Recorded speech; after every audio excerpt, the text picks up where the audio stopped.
Go. You are now being recorded, so I'll let you get us started. Okay. We'd like to welcome you to our class today. We're very grateful to have Steve Lowry here. He always helps us learn these basics, but today we're going to have a lot of fun, right, Steve? That's the plan. Yep. Okay. So I'm going to give the opening prayer and we'll get started. Okay. Okay.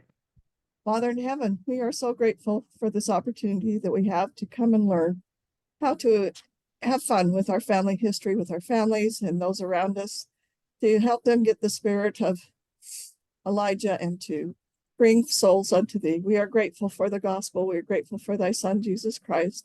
We're grateful for Brother Lowry and the time he takes to help us here. And we ask thee to help us that we might gain from this and share it with others. And we do this in the name of Jesus Christ. Amen. Amen. The time is now yours. Thank you. Okay. Thank you. So normally when I teach this class, it's a combination of the other 8 classes that I teach. And I've modified it a little bit because I'm going to be teaching those other 8 throughout the rest of the year. And then the other thing is I'm usually in a hall with a big group of people. So this first thing that we're going to try is going to be a little bit different. How many are there in the Family Search Center right now? There are 5. One just had to step out, and there are 3 online. We're a little small, Yeah. but we might have others join us as Latter-day Saints. Well, this will not work for those who are online, but for you 5 that are in the Family Search Center, yeah. I want you to pull out your phones.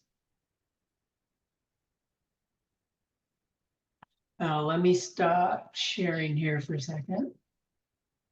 Okay. I'm going to share my phone. Gonna share his phone, you guys. So there you go. Hopefully you can all see my phone. Yeah. Last week we talked about these top 3, the family tree, the memories, and the get involved. We'll just go through these really quickly this afternoon, but for those of you who have your phones, go ahead and click on Family Tree. You may have to log in. I'll wait a minute in case you have to do that. And what we're looking at for me, this is an Android version. Those of you who have iOS or the iPhones will be a little bit different, but should be similar. And then what we want to do is up here on the top to the left of tree, there's those 3 little bars. You click on there and that'll bring up a menu. And then go down. At the bottom. But that's, I have an Android. Yeah. am I going too fast? No. Okay, then about the 6th one down says relatives around me. So go ahead and click with that, say you agree, and then it's going to scan for friends. What it's doing right now is scanning for anybody that's within 100 feet of you, which is why I say those of us online, this isn't going to work. But for those of you in the Family Search Center, you should be able to see the other people that are in there and see how you're related to them. Same your husband, but not you. So this is a fun thing to do. The youth especially like it. Yeah. Because they can see how they're related to everybody. So are any of you guys cousins that are in the Family Search Center? You're related to me. Yes. Yeah, you're related to me. We're direct line. We're direct line. Okay. Pretty cool. So I'm not related to Jill. And Yeah. Oh, you are related. He hasn't had his mine normally comes up with something. why is it saying I'm not related to you? That's because I couldn't find it. It already stopped and said, nobody. Yeah. Okay, so fortunately, we're doing this at a time when they've got the relatives at Roots Tech enabled. And Yes. you can see at the very top, it says find relatives at Roots Tech. So I'm going to go ahead and click on that. I've already signed up for Roots Tech. You guys can do the same thing. Click on find at Roots Tech. and see what it says. I've got 21,000 of my relatives have joined. I've got 16,800. 16,800. Okay, and then if I view my relatives, Lowry 6, it says is a close relative. If I click on that, it'll show me how I'm related. And it's one of my cousins, but they didn't put their name in, so I don't know who they are. She's 9. He's. Wow. Now's got 139,000. So do I, 917. Yeah. Wow. Oh, And I know somebody. I think there's something on my phone, 'cause I'm always. Yeah. Other times I've done this. Wow. Yeah, your phone. Mine needed an update and you might need to update. Roots Tech, you need to update regularly. I mean, FamilySearch, how do you? because they've done a lot of updates recently. Just when you sign in, it will say, do you want to update? And you update. Okay, yeah, mine automatically updates, so. Yeah, usually mine does, but.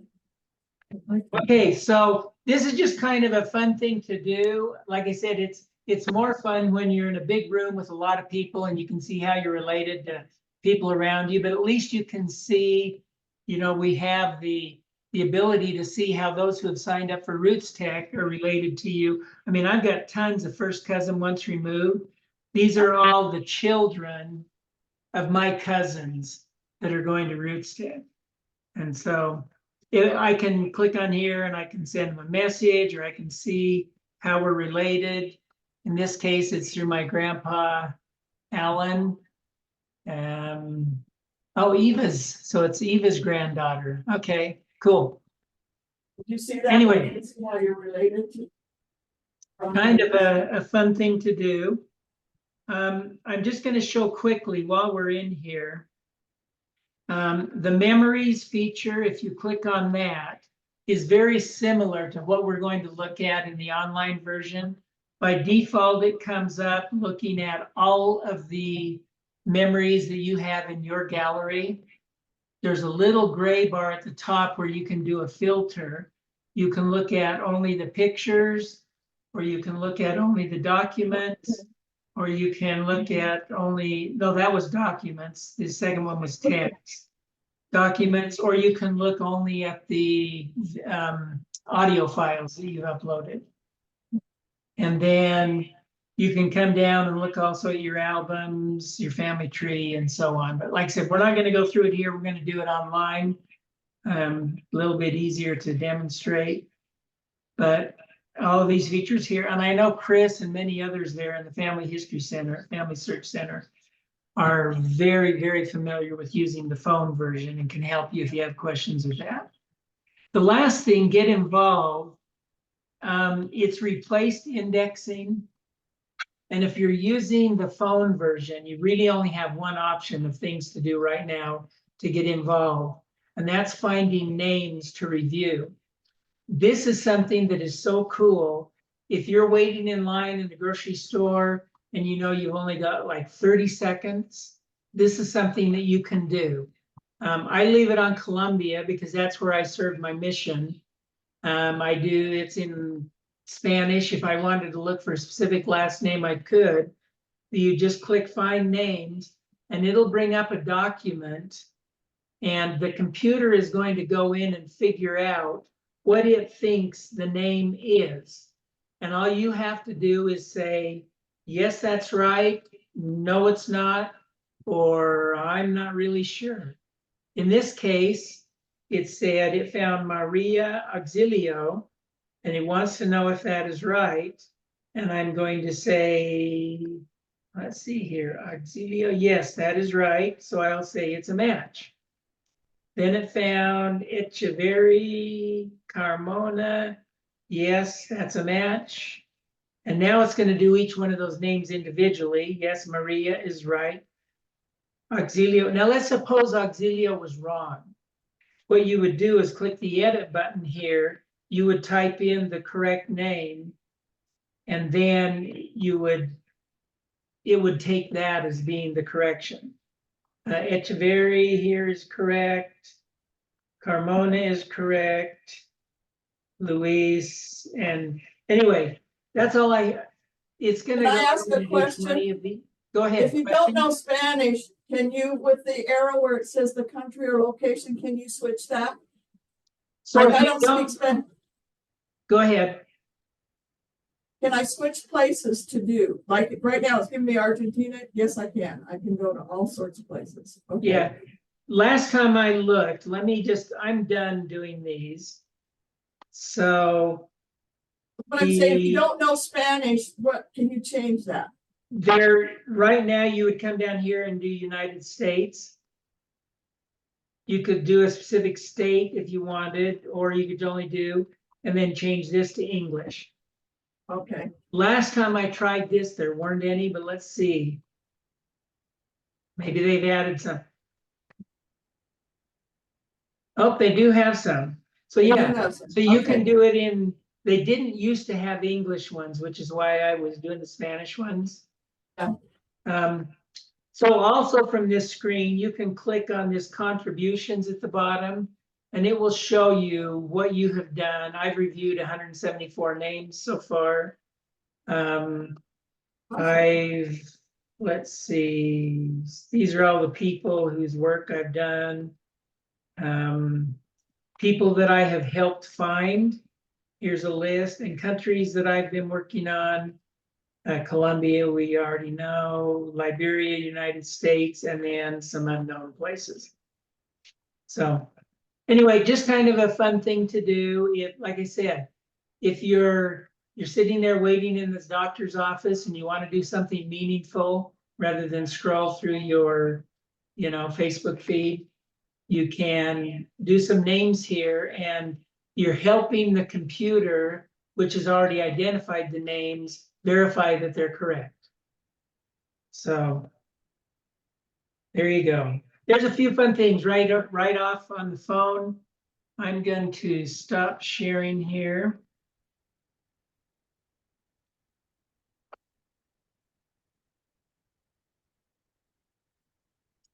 And now I'm going to go back to sharing my screen.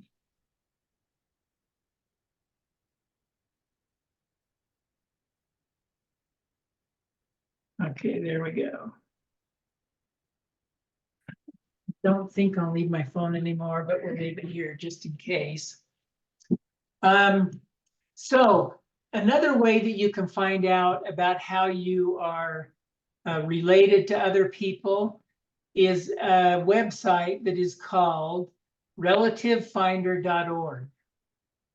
You can go to this on your phone, or if you've got your computer or your laptop, like you people that are online, you can go to relativefinder.org. And this is the screen that you'll see when it comes up. And the first thing it's going to ask you to do is sign in with your FamilySearch.org account.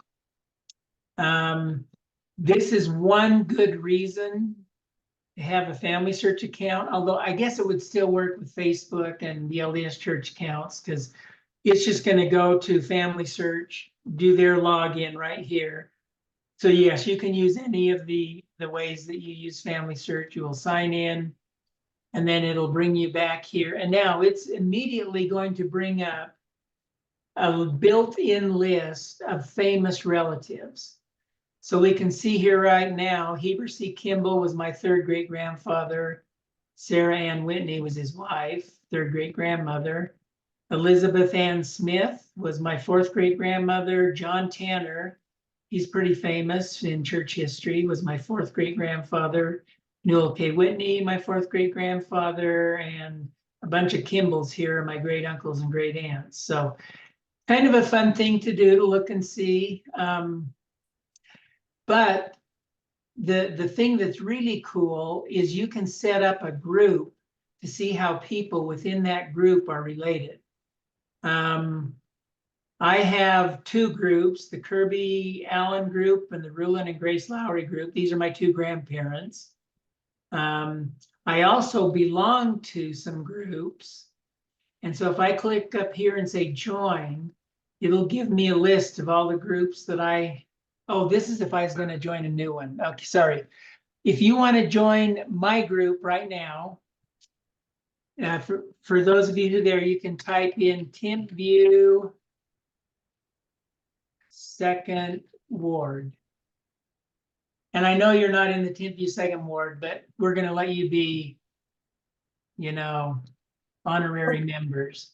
So we can have our ward leaders do this with their ward, right? If they Correct. wanted to Yep. make a group for their Yep. ward and see how. So they would just come up here to groups and say, create a new one. Once you awesome. have this group, I can click on the group name and it'll take me to that group. And now everyone else in my ward who has joined this group will show up in this list. And I can see Jacob Graham is my fourth cousin, one time removed through Nathan Tanner. Andrea Dalton is my fifth cousin, one time removed, Logan Hunt, and so on. So are any of you logging into this right now? We don't have our computers, I'm Okay. sorry. We're in a I was classroom. gonna let you guys log in and join this group. So you could I see. just opened my computers. He did open his. Okay, I'll wait if somebody's gonna join. I'm joining your brother. Okay, when you get, after you type It's just in, buffering on my phone. yeah, after you type in Timpview Second Ward, it'll ask you for a password. Tell me when you get to that point and I'll tell you what the password is. This is a good time to take a drink. Where are we signing in? Timpanogos Second Ward? Relative find. It's where you type in groups and I then think I join. made a mistake. I typed it into Google. I didn't do it. don't know where that is. I'm sorry, I can't find it. We're on our phones trying to find it. Yeah, on it's his probably computer. hard to do on a phone. It is. It is. Yep. So do we still have somebody who's trying to do it on the laptop or should I move on? I'm just getting back there. I goofed. I got in a hurry and Yeah, you'll want to go up here where it says groups and then join. what's it find? You sign into FamilySearch.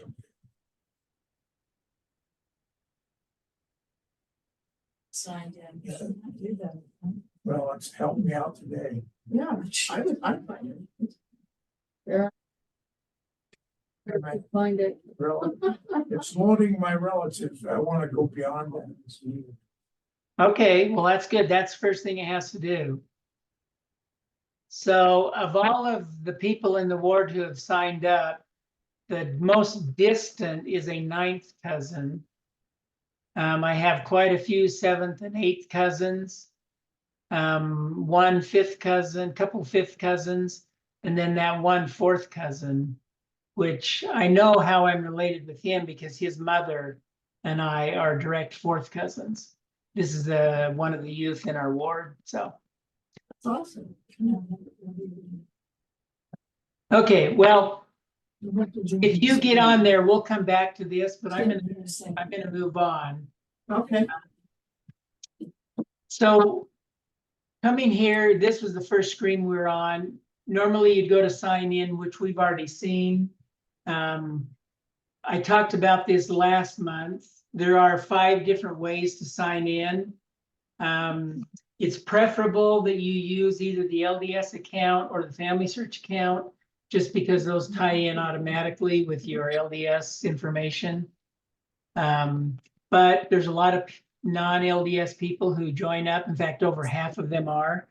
And they prefer not to use an LDS or a FamilySearch account. So they can use Facebook or Apple or Google to sign on.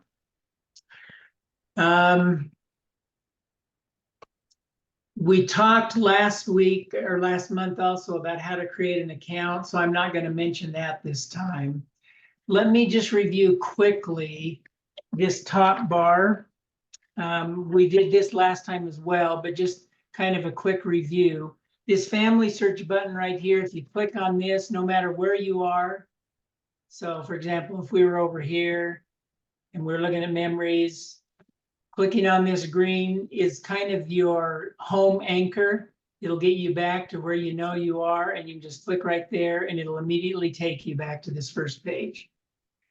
Everything under this family tree here are different ways to see the things that are in your tree. Searching here is the ability to find and search for records and or people in the tree. Memories is the photos and stories. I already showed you a brief look at the cell phone version. We're actually going to come look at this in a minute. Get involved is the same thing where we were doing those Spanish names, but they have even additional stuff. So we'll go look at that in a minute. Activities are ways to get others involved. Now, this is fun, so I have to show this. Whenever I'm dealing with a youth, this is usually one of the first places I'll go, is to show them some of these fun activities. And the one that they really seem to like is this compare a face. And so what you can do is you can take a picture. And so we'll take a new photo. This might be scary.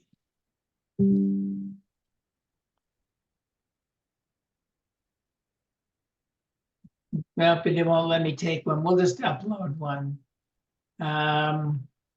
Just for fun, I'm going to upload this one. This is actually a photo of my uncle.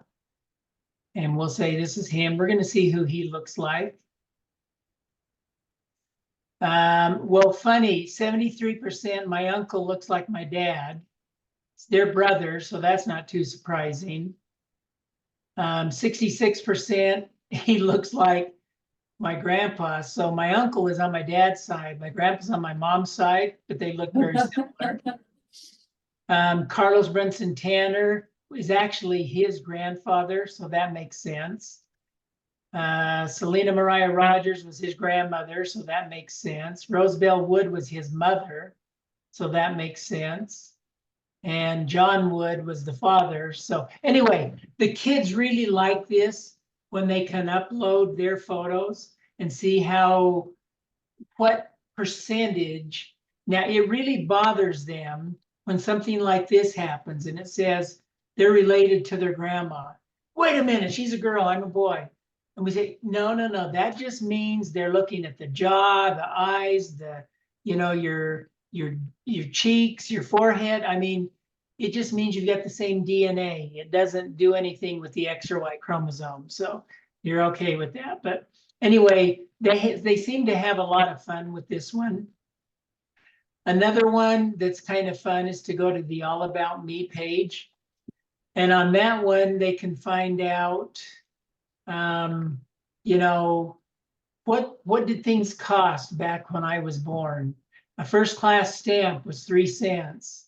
And now you can look and see how it's gone up today, compared to that. You might want to go know what was technology breakthroughs. In 1954, first electricity was brought to the island with the arrival of 2 generators and whatever. Solar cell invented. TV dinners were invented by Swanson. That was a huge breakthrough to get me through college. There we go. A movie ticket back in 1954 was 65 cents. How many temples were there? I get to guess. Let's see, 7, 8, 12, or 13. In 1954, I think there were 8. I was right. Good guess. I haven't done this before. That was really. Look at the celebration. Okay, let's see. You can see how the kids could have fun with this. What was the population of the world back? Oh, I got to guess again. I have no idea. 2.7. Oh, lucky me. I should go to Reno. Who won the World Series? Oh man, they're going to make me guess again. I have no idea. The Giants. Oh, she's got this. I definitely have got to go to Reno. Who was president of the United States? Let's see him. 54. Was it Roosevelt? No, was it Roosevelt or Eisenhower? Probably Eisenhower. Eisenhower. Ah, good. I have a lot of good help there. You had help. Good. So, I mean, can you see how this can be kind of fun? you know, the kids can do this and what was happening the year you were born.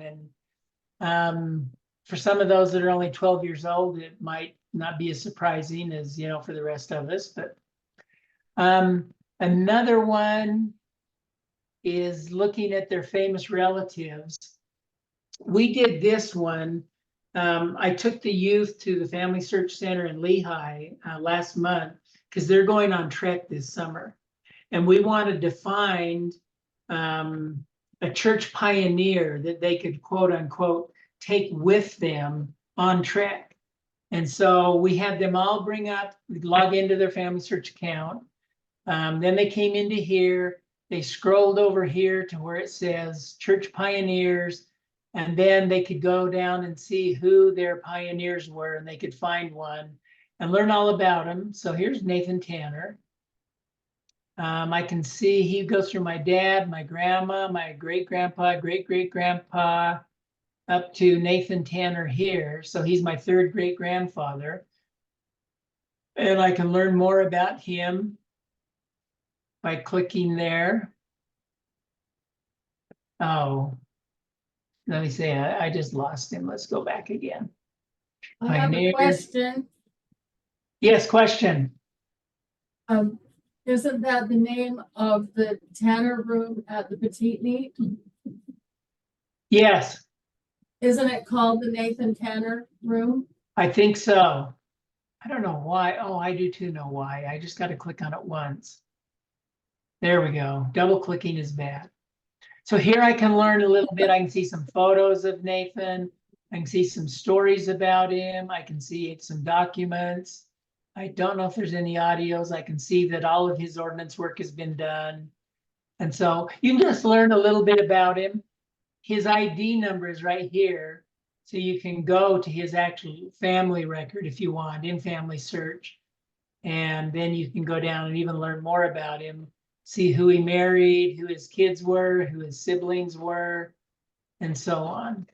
So anyway, a fun way to let them find out, you know, about their relatives. Going back here, you can also find out, and they really liked this. Nope, that's the wrong one.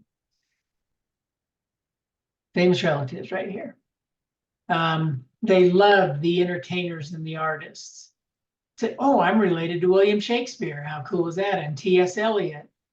But they liked coming down here because most of them were related to John Wayne. Am I John Wayne? I said, you're related to John Wayne. Where is he? Oh, Bing Crosby, Walt Disney, Mark Twain. Yeah, look John at Wayne's below Bing Crosby. see Bing him? Crosby. Fifth over. Now go Yeah. down one. Oh, okay, but I was just gonna see how I'm related. He's my 8th cousin, 3 times removed. And then there's John Wayne. Let's see how I'm related to him. 9th cousin, once removed. Wow. Oh yeah, I look just like him. I can You see do. the resemblance. I just need to wear a cowboy hat. Okay, anyway, I was doing this with one kid the other night and he would not stop. And he brought out a piece of paper and he was writing down all these people that he's related to. And his mom said, Jackson, we can do this after Brother Lowry leaves. But he was so excited and having so much fun doing this. I'm going to move on. If you click activities at the top and say all activities, this will show you everything that they have. And there's a bunch of them. Where am I from? All about me, famous relatives, compare face, record my story, picture my heritage. And then there's a whole list of in-home activities. These are things that they can do like during a family home evening or something. I counted them one time, there's 30 or 40 of them. So a lot of fun things that they can do. Okay, the last thing up here is temple. And this one is the way you can take a name to the temple. And it's the approved way to do it. If you click on my reservations, it'll show you what reservations you got, family group, shared with temple, and so on. I have a whole nother class just on this. so I'm not going to go into any more depth. One thing I am going to say though, back here on the family tree, I'm going to go look at my tree. When you are helping other people, encourage them to at least have their first 4 generations done. So that means you, your parents, your grandparents, and your great-grandparents is 4 generations. Now, as you can see here, I've got 7+ generations done on my tree. And then I also encourage them, if they're married, to include their spouse and include any kids that they have. I'm going to show you something here. I'm going to help one of the youth in our ward. And any of you can be a helper just by going to this help screen. His name is Ozzy. Let's see, where did Ozzy go? There he is. And I told you that we went to the FamilySearch Center last month to find names of ancestors that were pioneers. And when we went and looked at his tree, everything you see over here on the right side was missing. The only thing he had was his name and his mom and his dad. All of you are aware that anybody who is living that you put in the tree is private and only you can see them. So in order to make use of all the features that are in FamilySearch, you have to go out to the first generation that is deceased. So in Ozzy's case, his mom's still alive, his grandma and grandpa are still alive. He's got a great grandma who is still alive. And he had to add all of these manually. He needs to go add either his great-great-grandma or great-great-grandpa out here because they will be deceased. And then this line will fill out the remainder. Until he did that, when we tried looking for pioneers that he was related to, it said there was 0 because it couldn't go back and find any relatives. What we ended up doing was calling his mom on the phone, and she gave us the information so he could manually add these living people and the first generation here of deceased. Well, it's actually his 3rd generation of the deceased people. And then we were able to have at least these 3 lines going out so we could find a few pioneer relatives for him. I gave him an assignment when he went home to do his dad's side, and you can see he hasn't done that yet. So I'm going to have to follow up with him on that. But hopefully most of you in your wards have a family history plan, especially if you're a family history leader. And in our ward, one item in our family history plan is everybody has their first 4 generations done. And so we've got some work to do, but I just wanted to show you that. And usually it's the youth. I do have one other brother that came to me. He was a recent convert. And when he showed up on my front door, he had only him in the middle. But fortunately, he knew all the information to add everybody else. And we soon filled in all of his line. And he's doing all kinds of names that needs to have temple work done now. So it's been really great. Okay, I'm going to stop helping Ozzy and go back to mine.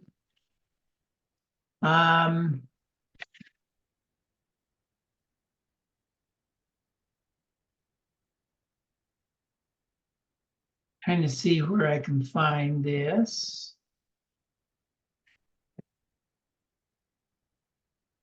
Oh, here we go. It's my activity report. Thought I had this open, but give me a second. I want to show you something that the here it is, that your family search leader has in your ward. It's called an activity report. And this is useful for you to be able to get in and kind of see how family history work is going in your ward. To me, that's fun. Okay.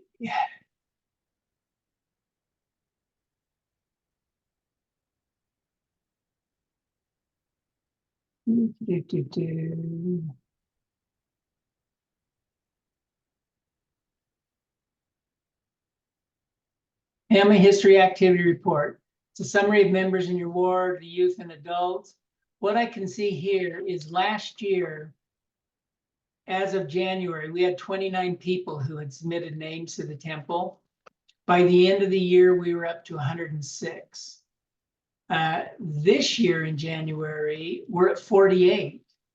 So like about 80% more than what we had at the beginning of last year, hoping that this trend will continue. We can see here, I told you one of our things that we want to do is get the first 4 generations of ancestors in the tree. Last year we had 67%. This year we're up to 68%. So at least we're making progress. Members who log in, I've been trying to get people to do that. Last 2 years ago was 85, 86 last year. This year we're already up to 126. And we're only in February. Members participating in family history activities.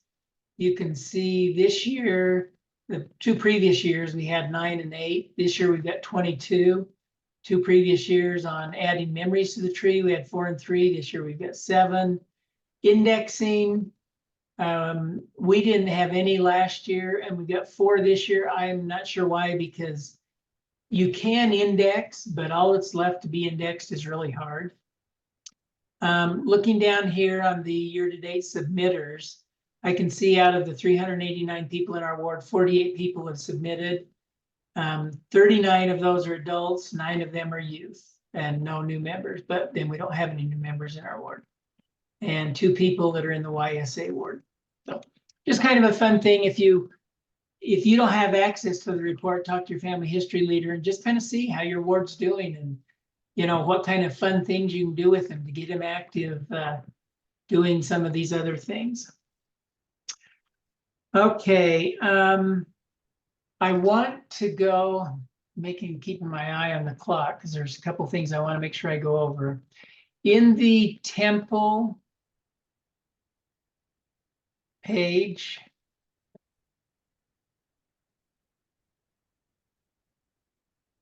I want to go look again at my reservations.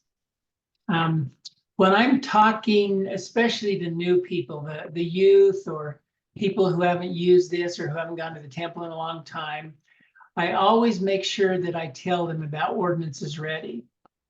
This is something that you can use on your phone real easy.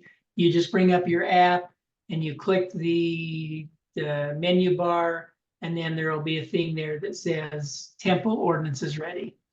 Once you go to Ordinances Ready, by default, it comes up as whatever your sex is, but you didn't used to be able to change this. Now you can.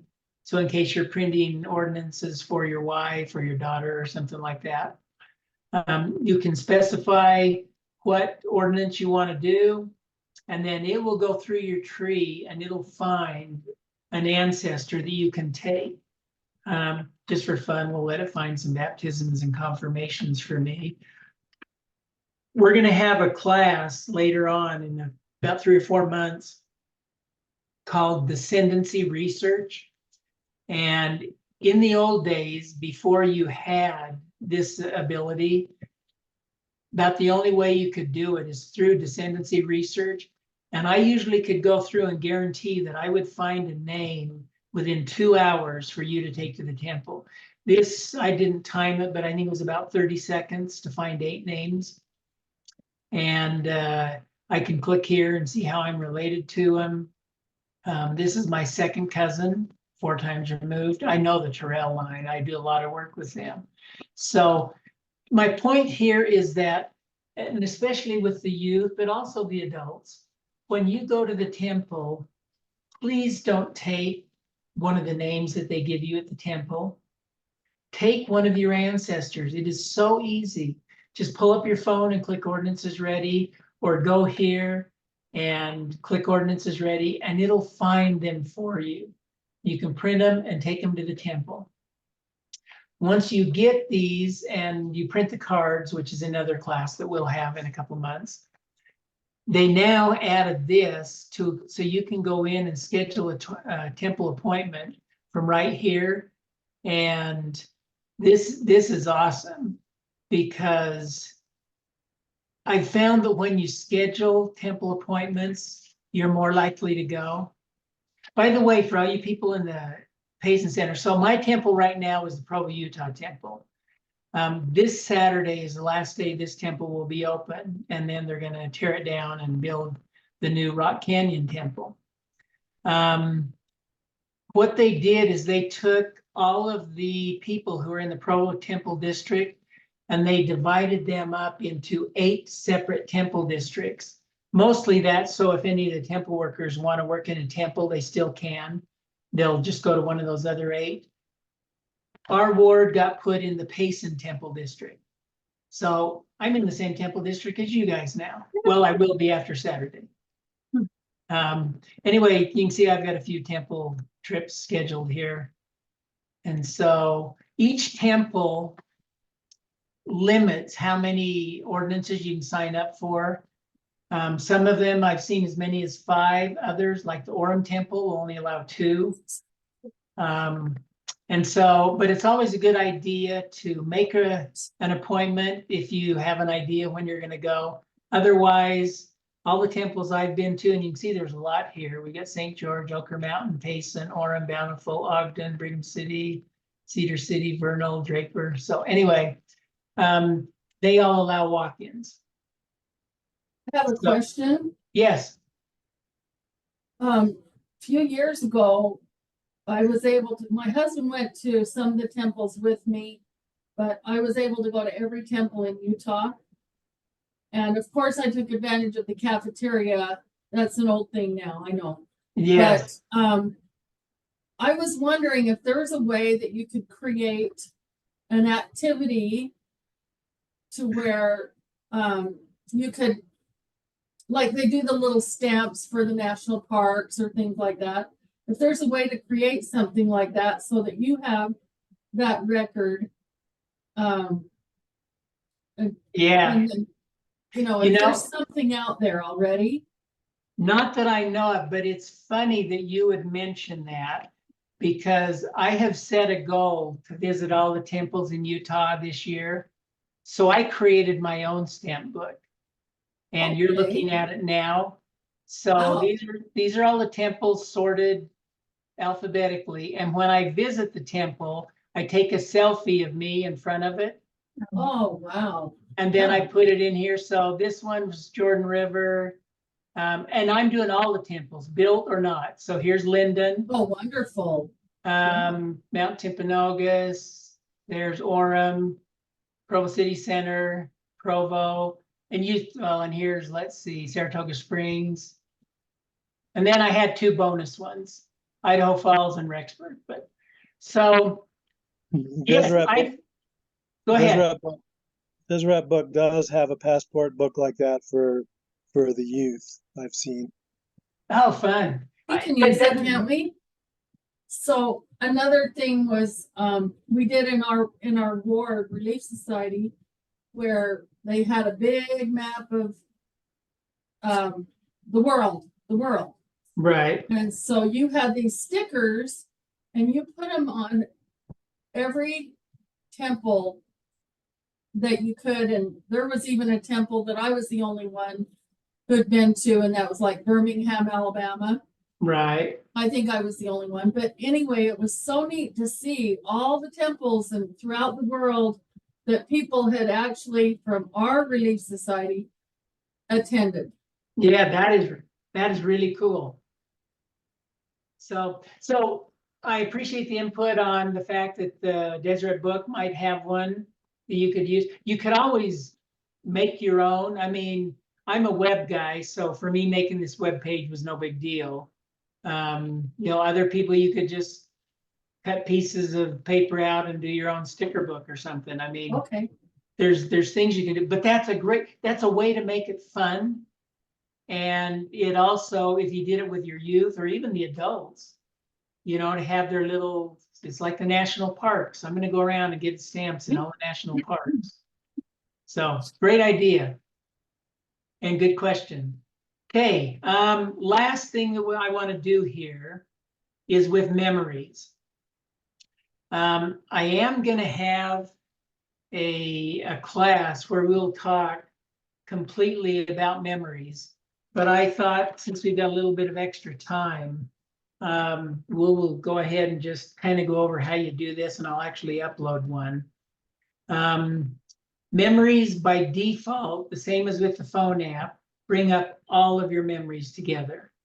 If you want to filter them, you can click here and say, well, I only want to see the photos, I only want to see the stories, I only want to see the documents, or I only want to see the audio files.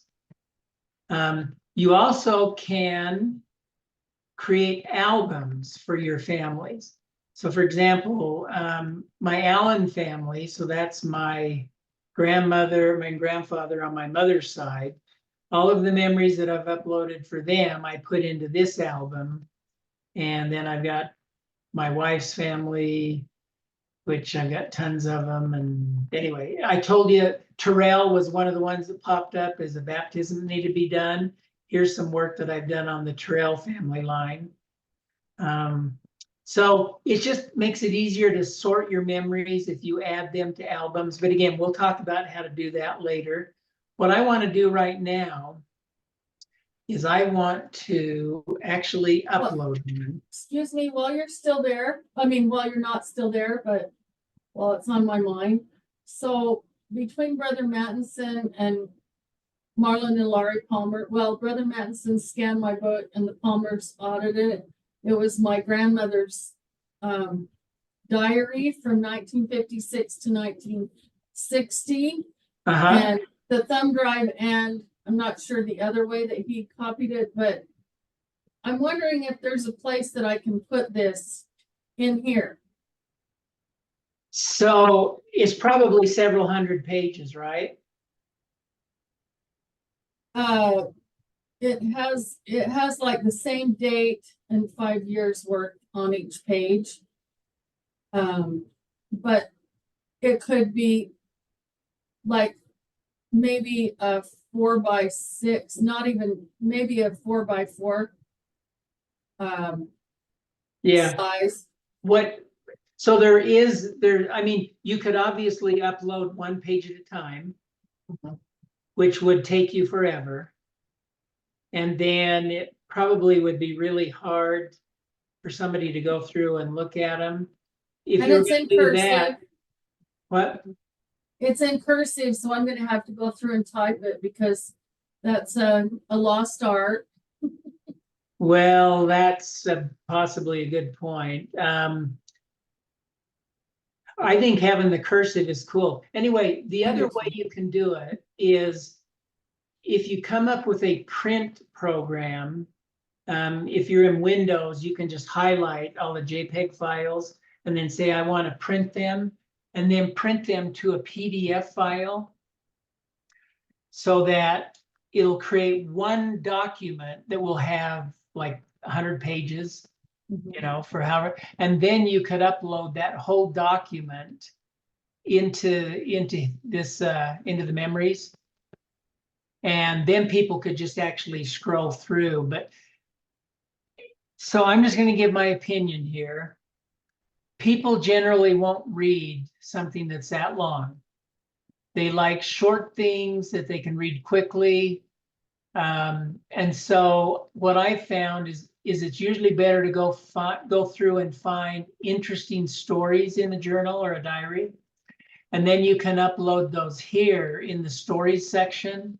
And like you said, reading the cursive is a lost art. And so what I have done on all of these is I have just typed them in myself. So here's one that my mom did. It was what she remembered when she was 6 years old in November of 1988. She wrote this in cursive, and then I typed it up in here. But it's just one story.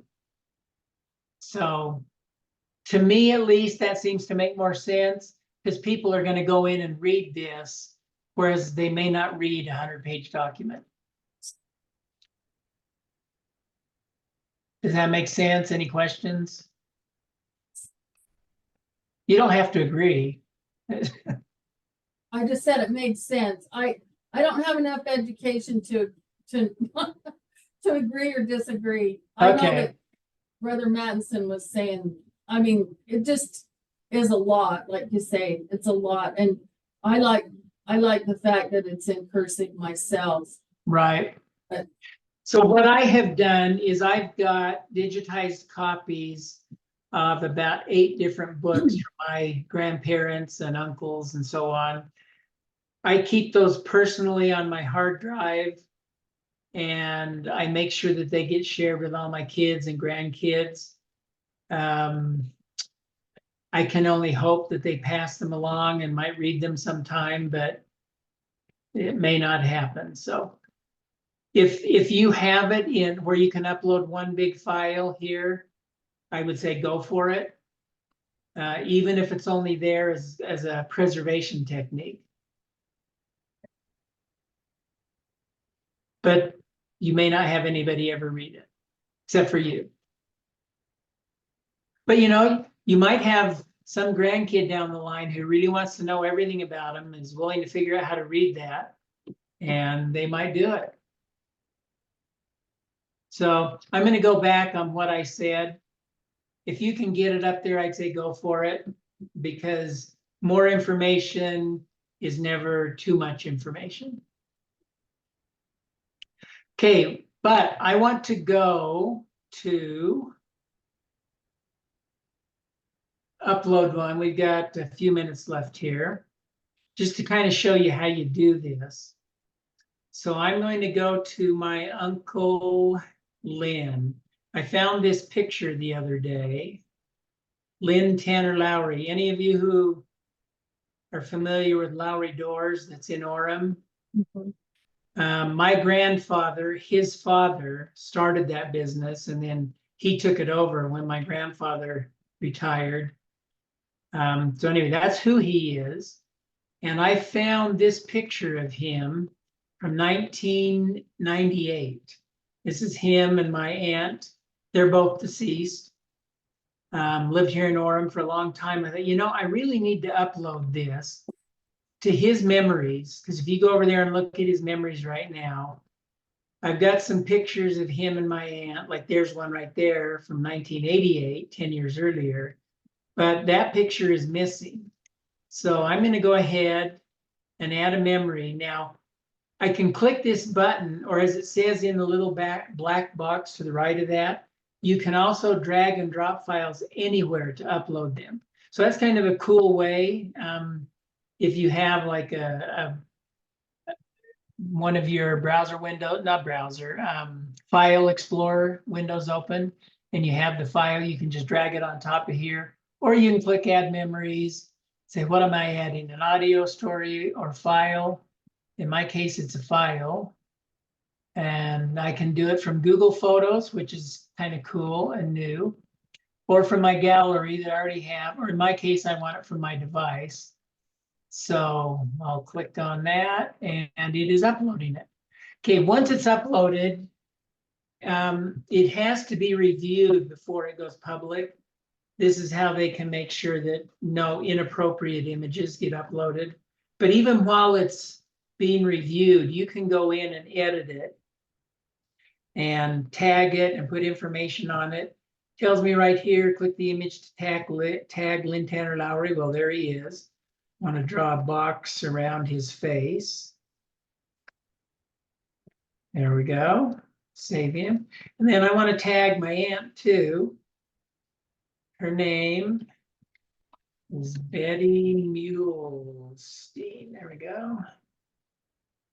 And now over here on the right, we can see there's Lynn Tanner and Betty Mulestein. I can add an event date for this.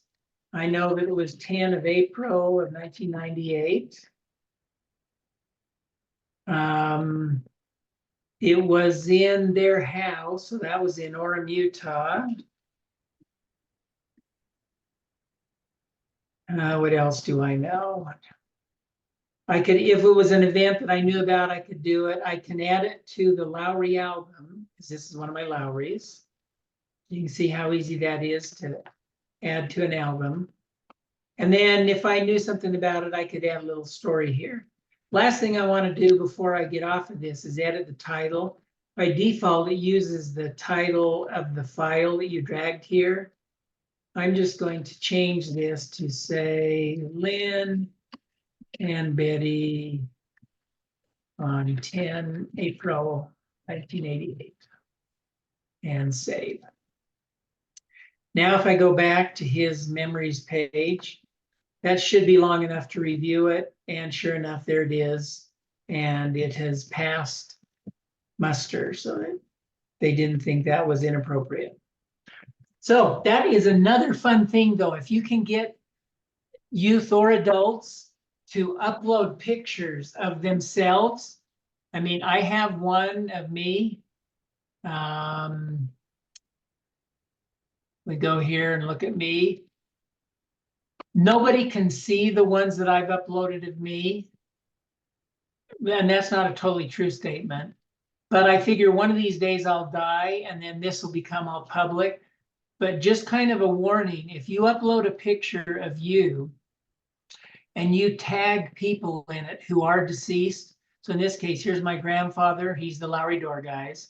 Here's my dad, and here's me, just after I was born in 1954. Since these two are deceased and those records are public, people will be able to see this picture of me as well. So pictures that you upload are usually private if it's only private people, but as soon as there's one or more public people in it, the picture goes public.